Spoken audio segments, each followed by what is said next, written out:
questions or turn on your camera, but be aware that basically you will be recorded during this session, and we will upload this on YouTube channel, so people will be able to watch that later. I mean, whenever you like, we can start.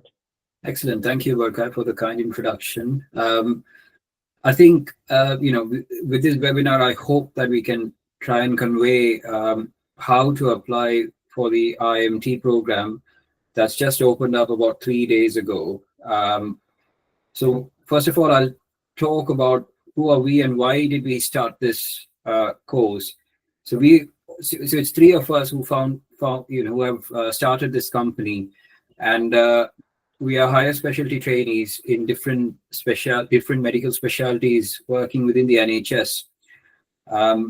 And most importantly, when we started our journey several years back, what I've noticed was that there was not a clear pathway or a guide to get into the training program, to fill in your application form correctly, and to guide you in regards to the interview process as such.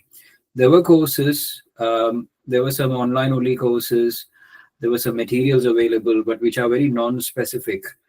And a lack of a comprehensive course for interview preparation was really noticed by us. And this was the reason why myself and my colleague Mehak, who's not able to join today, started this project last year.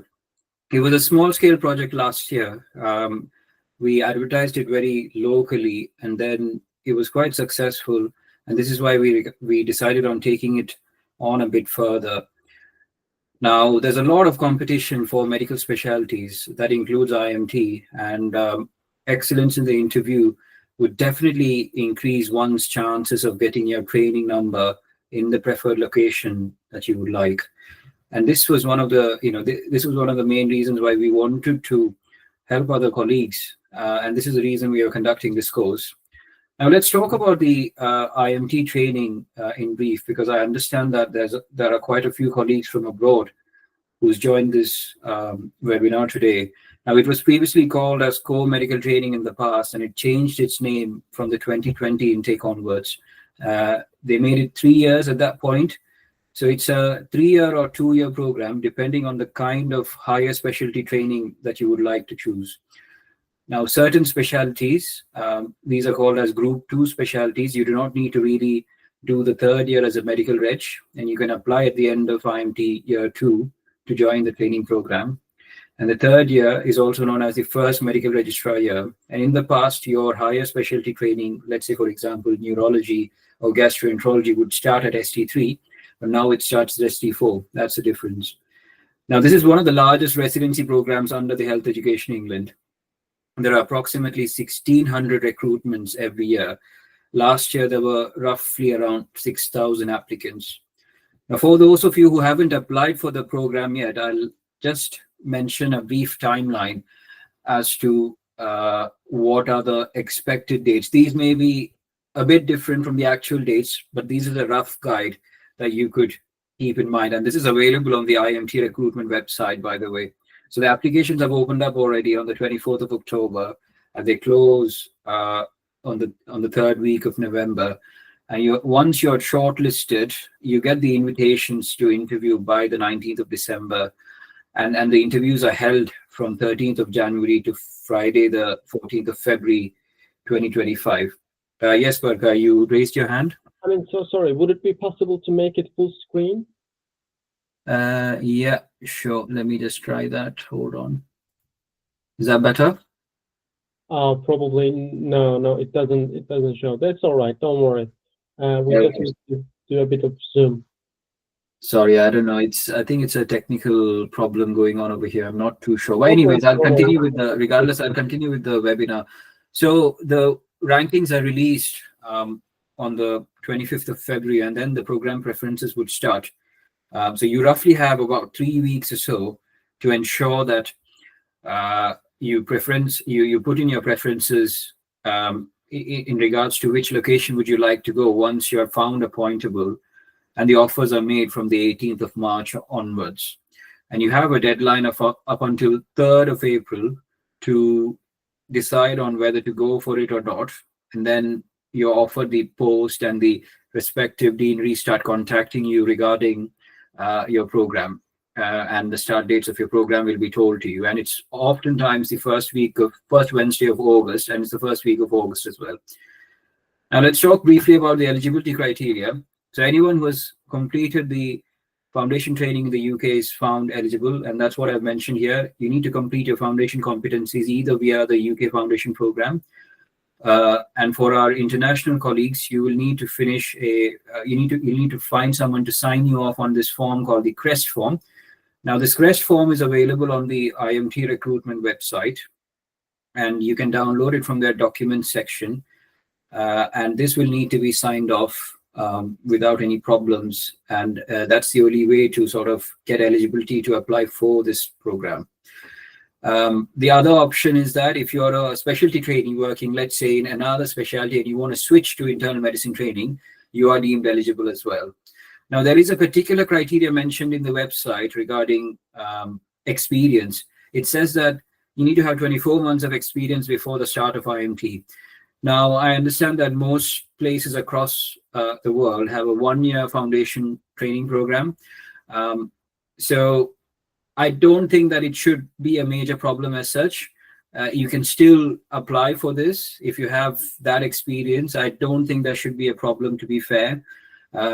Now, let's say if a person has completed medical school from European nations, the last 2 years are essentially considered as your clinical years, and you could apply for the program. But if anyone is thinking about applying from abroad, I would think about I would really urge to read the person specifications before you get into the application process, so that you are aware of the NHS and you're aware of what you're getting into essentially.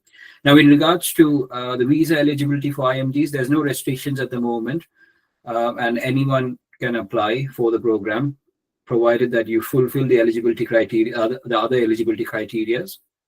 And in regards to GMC registration, it is required before the intended start date. So that is, let's say it's starting on the August 5th, 2025. You should have full GMC registration by then, essentially. Okay, so in terms of the application form, these are the various sections that you will need to fill in. Now, I'm not going to go into detail in regards to every one of them, but I will talk about the self-assessment and the evidence in detail. And all of these need to be filled in very clearly, so that you don't have any problems. Now, in regards to application scoring, which is one of the most anxiety-inducing aspects for most trainees applying into the IMT program, because oftentimes you may be worried that, oh, you don't have enough points, or you're trying to gain as much points as possible. I think it's important to know that you just need to maximize whatever you have achieved so far. Ensure that you have done the right bits and pieces, and there are things that you can claim for even from your medical school days as well. So there's no time limit to what you can sort of claim for. Even in the past, you can claim for things beforehand. So the important thing is that you should only score completed achievements. Please do not overclaim. I cannot emphasize this enough, because this will lead to a review of the scores, and it can lead to a probity investigations, which is not something that you would want at this stage. And if you've had, let's say, more than one achievement in a single domain, choose the achievement that has the highest score. So for example, let's say I've got an original research and I've got a case report publication. I can only claim for the original research. So that's what it means, that particular sentence. Now, besides each domain, there will be a sort of text to explain the achievement where you can highlight it, and it's about 150 words. So don't write a lot over there. Now, let's say you've scored quite a few points based on a single project. Let's say I presented at the National Neurology Conference, and the same project got published in the Journal of Neurology. So I could claim for the abstract being published and the presentation being done as well. So there are ways to sort of maximize your points like that. So carefully think about it before you actually self-score yourself. And I've heard of instances where people underscore themselves And once you submit your application, you cannot change your scores. And it's really important, given that this is a competitive specialty, to double check your scores before you go ahead and submit your application. Now, the shortlisting score last year was about 16 to 17. It has gone up significantly. It was about 13 or 14 a couple of years back. It was about 10 a couple of even before that. So this signifies that there is increasing competition.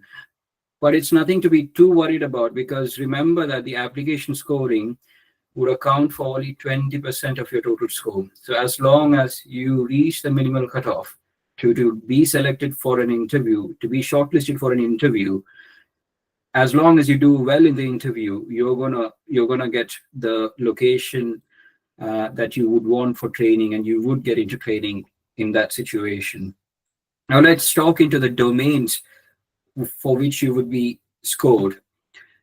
Let's look at the first domain. This is the postgraduate qualification. Now, a lot of people may or may not have this at the stage that they are applying for. If you're a higher specialty trainee, you may have a PhD or an MD by research.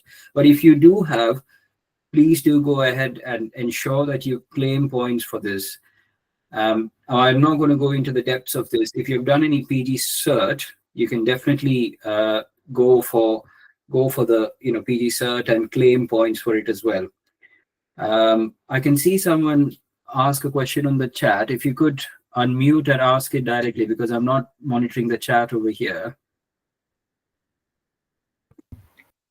Yeah, can you hear me? Yes, I can. Hi.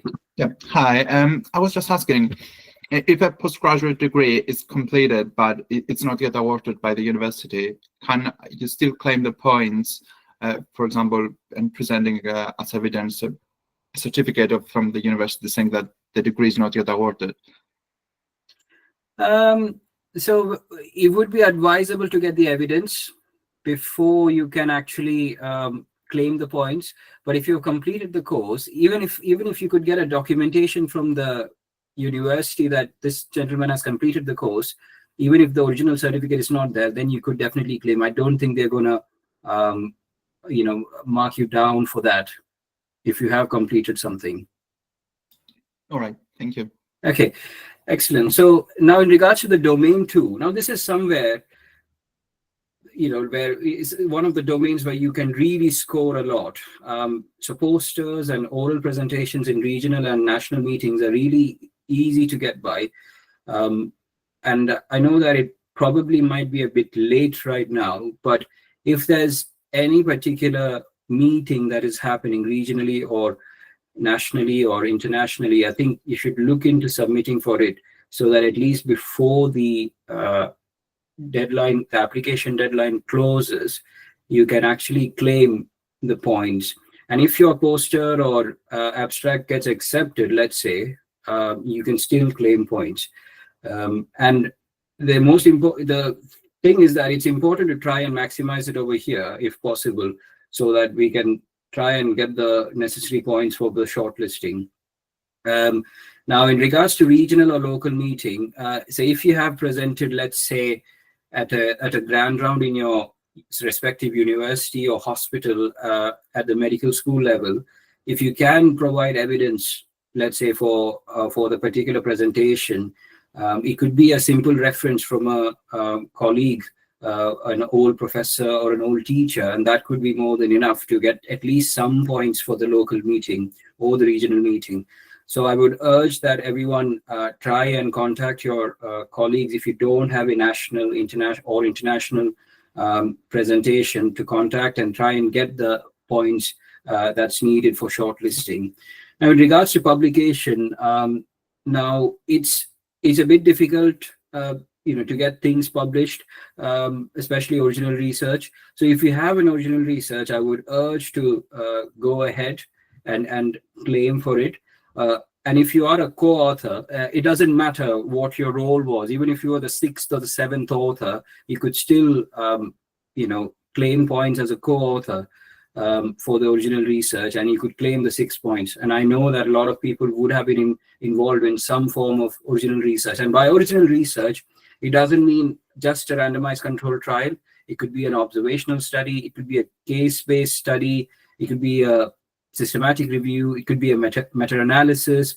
So it could be a lot of original research publications that you could claim for. Now, in regards to the other points, so if you have written the chapters in a textbook, you can claim points for that. Now, obviously, it's difficult to get that, but if you do have sort of some contributions like that, please do claim. And it's important that this should not be published just by yourself. So some colleagues may have the ability to publish their own books, but that would not be counted over here. And there's a specific column in the IMT recruitment website regarding this. So make sure that you claim appropriately. Now, if you are let's say if you're a first author or a joint author for multiple case reports, let's say more than one, you can definitely go ahead and claim for the 5 points that's in the third row over here. Yeah, somebody has raised their hands. Yeah, I have got one question. Is the publication is it needed to be PubMed indexed, or a local publication can also be considered in this case? So if it is a local publication, it would only be considered as a non-peer reviewed article, unfortunately. So it has to be PubMed indexed. Oh, all right. Thanks. Yeah. So anything over here, anything above the point of three and more points, if you need for this particular domain, you would need a PubMed index publication, unfortunately. So anything other than that, let's say you're published in a local journal, it would be important to sort of just claim the 1 point and not overclaim in the situation. All right, moving on. So in regards to teaching experience, now, if you have occasionally taught and you can provide some evidence from a colleague, it could be a simple letter stating that this doctor has taught over a course of period to medical students or done some informal teaching, you could get the 1 point for it. But on the other hand, if you have done regular teaching, and even if it is not a formal program, for at least 3 months or so, please claim the 3 points, because you could try and claim the 3 points there with minimal evidence, and you just need to get a letter from a colleague or an official certificate if that's provided at all. Now, if you have organized a teaching program, it's very important that you claim points for this. It might be a simple teaching program. It doesn't have to be a regional or a national level teaching program. It could be very much a local level teaching program, and that should be more than enough. Now, domain 5 is training in teaching. Now, there's only two points, or 2 ways to score marks over here, essentially. And one is if you have a higher qualification, and I don't think there's any so there is enough time to join a PG Cert and get a PG Cert degree unless you've completed one already. So what I would suggest is that there are quite a few courses that are available from the United Kingdom that colleagues from across the world could subscribe to. These are, the RCP has a few courses on teaching. There are train the trainer, teach the teacher, a few courses like that would all qualify for the 1 point. So I would really urge everyone to try and get that 1 point, because each point matters over here. And it's important that you try and get yourself across the line whilst you're being shortlisted. Okay, now in regards to domain 6, QIP is one of those sections where you can easily score the complete sort of 4 points. So if you have finished 2 cycles of an audit, and if you've completed 1 QIP, and you're involved in all the stages, it's important that you try and get the appropriate evidence. Now, the appropriate evidence could be in the form of a letter, but if you are trying to get a letter from a colleague, ensure that they mention that you were involved in the planning, you were involved in the data collection, you were involved in the execution of the quality improvement project and the changes, and you were involved in presenting as well if the presentation was done. Now, if you are not involved in all the stages, but you were just involved, let's say, in data collection, you would only get 3 points. But I would really urge everyone to try and get the appropriate certificates or the letters from your colleagues regarding this. Another way to prove your involvement is by doing a QIPAT form. It's called QIPAT. If you search it on Google, you can get a sample RCP QIPAT form, and that is the best form of evidence that the interview recruitment websites do suggest. Now, if you're only involved in one stage of one audit cycle, you can only claim 1 point. So let's say there is I'll give you a hypothetical scenario where you finished one cycle and the second cycle is still going on for the QIP. You could claim the 3 points over here. So I don't think that they would penalize you for scoring like that because it's still ongoing. Berkay, go on. Hey, I believe there is an important question that we need to address. So how they're going to claim for this QIP? What will be the evidence? So we need to talk about QPAT assessment. Yeah. So as I mentioned earlier, please do try and download the QPAT form if you can, or you will need a letter clearly stating that you were involved in all stages of the audit cycle. So QPAT form is a preferred sort of evidence in this particular scenario. Now, in regards to the interview itself, yes, please go on. I can see somebody has raised. So hi, Ameen, how are you doing? Yeah, I'm good. Thank you very much. Hi. Yeah. So regarding the QIP, right? So for the people who are applying from a foreign country, you think the QIP that is in their country as well will be approved while application if you get the letter as you had stated? Definitely, it will be approved. QIP doesn't have to be from the UK itself. It can be from anywhere. Okay, got it. Thank you. All right. So on the interview day itself, do the basic things first. Ensure you're completely prepared and that you have a stable internet connection.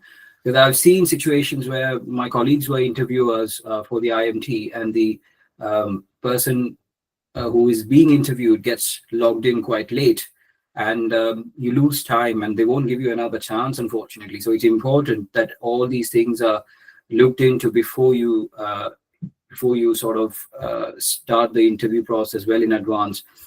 Your ID will be checked online first by one of the coordinators, and then you're let into the virtual room. And in regards to IMT, there are 2 stations. Now, station 1 is suitability, application, and ethics. So in suitability and application, oftentimes they go on asking about your portfolio, why you applied for the training program, and there would be an ethical scenario that they give you for you to sort of talk through. And the station 2 is a clinical scenario. And in the same clinical scenario, they'll try and assess your communication skills as well. So it's a total of roughly 11 minutes for each station, and the questioning would be 4 minutes in each station. So roughly it would be around 30 minutes or so. And the most important thing I want to highlight over here is that your interview constitutes roughly 80% of the total score. Now, I'll talk briefly about the scoring system of the actual interview. So now the top bit is the scoring system for the clinical station, and the bottom bit is the scoring system for the other stations, like the application station. So if you have a look through it, the most important bit is that you need to try and score at least 4 or 5 in both these scenarios. It might seem like a lot, but I'm assuring you it's very much possible. Because as an interviewer, if I'm interviewing a trainee, there are certain things, certain buzzwords that I'm wanting to hear. And once those buzzwords are heard, I'm going to give 4 or 5. That's how it is. So try and avoid getting any 2s or 1s, because that might lead to a low score and a poor rank in the IMT interviews, unfortunately. So moving on to the interview score itself. So if you look carefully over here, each of these stations are weighted. Now, most of the weighting goes for either the ethical scenario, the clinical scenario, and the communication itself. So it's important that you prepare very well for these 2 scenarios, that is the ethical scenario and the clinical scenario. And by communication, what is being assessed over here is your ability to hand over. And usually the clinical scenario involves a handover situation and a communication situation as well, both of which would be assessed, and it would be very subjective. It would be up to the interviewer at the time to decide on your communication marks. So you have to be very precise, use a formulaic approach, and that's the most important thing that I would want to highlight in the interview. And easily anyone could score 8s, 9s, or 10s out of 10. And that would be the most important thing in this particular scenario. Now, after the interview, you're sent an email for preferencing, and the deadline would be as mentioned earlier. And from the Oriel website, now this is the Health Education England website from where you can apply for the IMT program and fill in the application form. You would get a notification to your email whether you're appointable or not, and the rankings would be out at the same time roughly.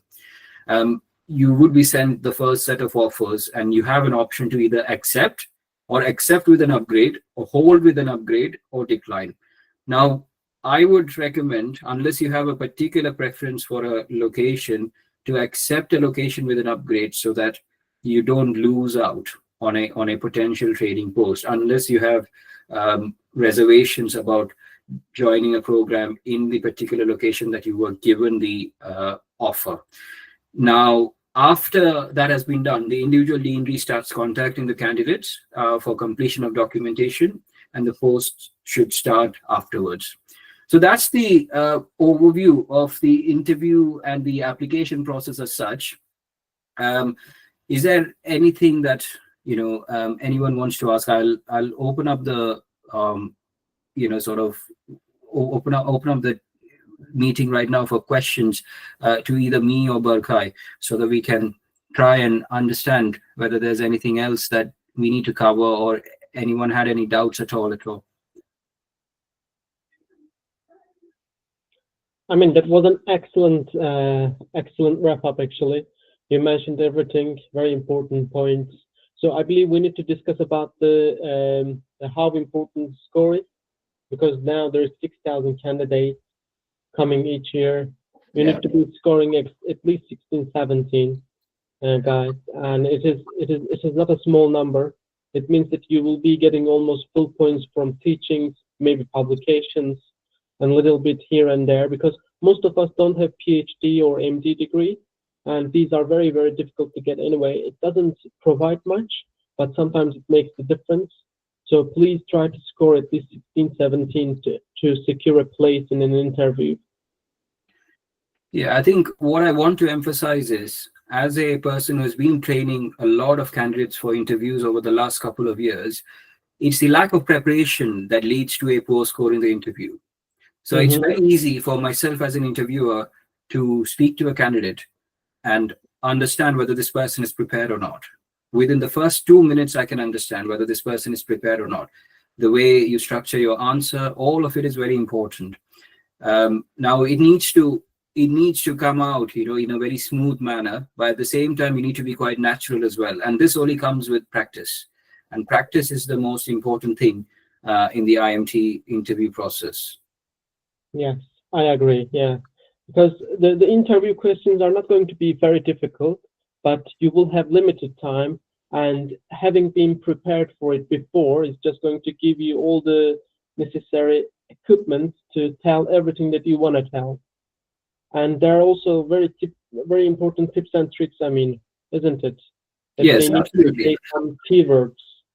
Yeah, I think, for example, there are simple tips and tricks that all of us, could follow when approaching an interview, and it could be following an S-bar approach for a handover. When you're handing over, let's say you are asked to hand over to a particular colleague, and this is what we do in real life, and they just want to hear you do it in a much more refined manner.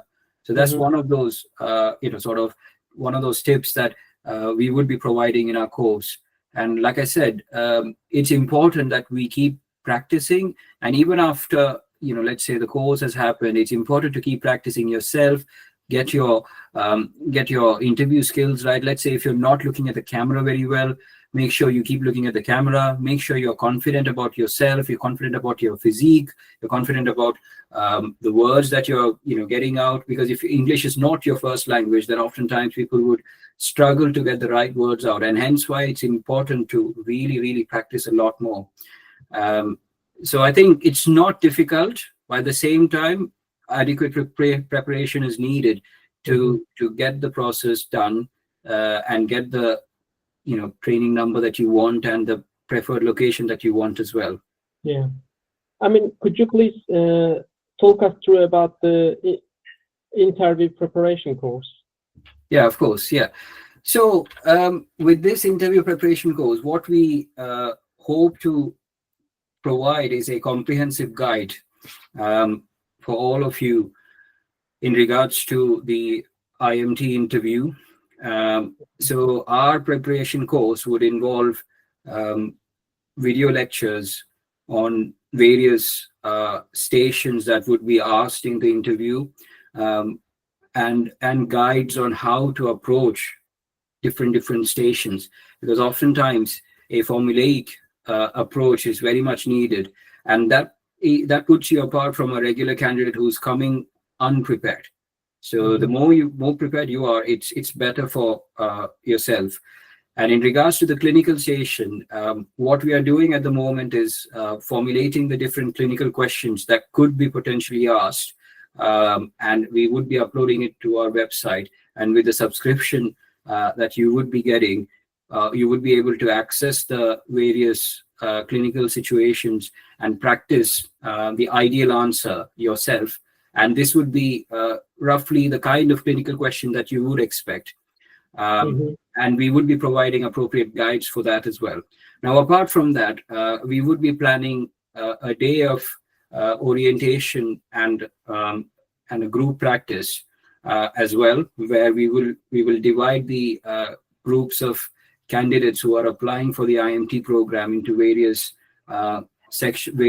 virtual rooms, and try and do a group session interview over there and provide actual feedback at the time with scoring systems, so that we can actually see where you are and where the problem areas are, so that we can identify them and correct them well before the interview, and you can practice more and more among your colleagues who are applying for the IMT program as well.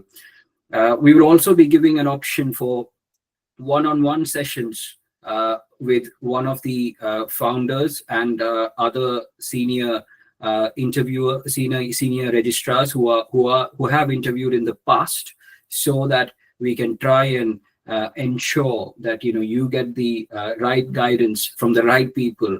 And this is something that we want to provide with this course. Okay, very, very good, brilliant. I mean, thank you very much. Anything else you guys want to ask? Sayed, you have question, I guess. You can unmute yourself. Or possibly it was just before. Do you have any questions at all, guys? All right. Thank you very much, Ameen. It was lovely. Lovely to see you again and hear about this. So we're going to upload this to YouTube as well, and we will share the link in our WhatsApp group and Telegram group. Please tune in for that if you have missed it. Thank you. Have a lovely evening. Thank you, everyone. Take care then.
27 derece civarında plajlar dolu. Ekibimiz Ekim sonunda deniz evet bu keyfi yapanlarla kalın.